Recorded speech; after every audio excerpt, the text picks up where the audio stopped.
Totoo ba ang taong ahas sa Robinson's Galleria? May ganun ba?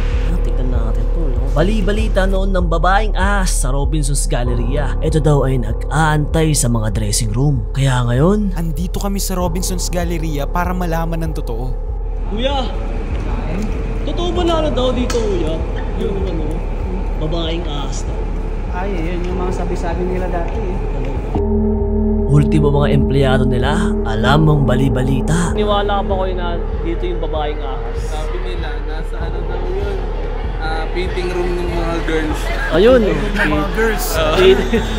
Kaya umakit na agad kami sa may escalator para puntahan ng department store. Andito kami ngayon sa dressing room para malaman kung may taong ahas nga ba nang nangunguha. Sisimulan na ni Spark. Ako muna. Dressing room check. Okay na ako. Meron to. May nangyari sa loob.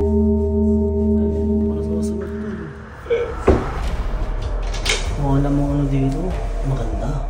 Hala. Dito mo yung salamin ko eh. Wala naman kaming na-experience na kakaiba, pero nung bumaba na kami, bigla kaming naligaw.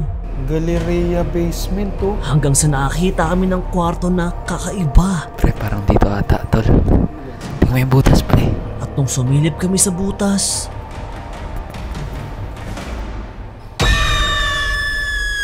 Walang nagparamdam, guys. Hindi kaya wala na? Go Kong Wei, baka pwede naman pakurot dyan sa mga lupa mo. Kaya kami napapatanong ng